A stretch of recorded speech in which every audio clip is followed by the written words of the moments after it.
Nasunog kahapon ang aabot sa 200 bahay sa Barangay San Andres sa Cainta, Rizal. Tinatayang nasa 500 pamilya ang apektado ng sunog. Narito ang report. Nasa tabi man ng ilog, di pa rin nakaligtas sa nagngangalit na apoy ang residential area na ito sa Barangay San Andres sa Cainta, Rizal. Nasunog ang humigit kumulang 200 bahay. Pahirapan ang pag-apula sa apoy dahil makitid ang daanan papasok sa mga nasusunog na bahay. Malakas din ang hangin na lalong napalaki sa apoy.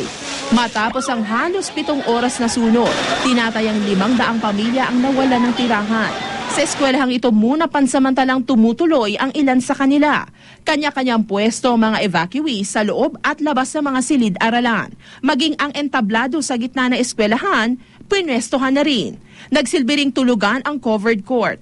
Ayon sa barangay coordinator, hihintayin nila ang abiso mula sa Cainta DSWD para malaman kung saan ang magiging opisyal na evacuation site ng mga nasunugan. Hindi pa po namin makonfirm yung bilang kasi hindi pa po lahat nagpunta rito. Nandun pa po sa eskwelahan yung iba. Yung iba naman nagpunta sa Nazarin Forest. Ngayon hindi po namin makonfirm kung lahat-lahat kasi ito lang po aming nililista yung nandito. Si Omac Charmel, madaling araw nang balikan ang nasunog na bahay para kolektahin ang anumang pwede pang pakinabangan. Kinukuha po namin yung mga wire namin, sir, na nasunog para mapakinabangan.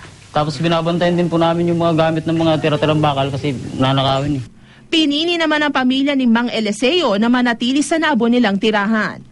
Pupunta kami sa evacuation, marami kami, siksika na kami doon. Maliit lang ang evacuation namin dito .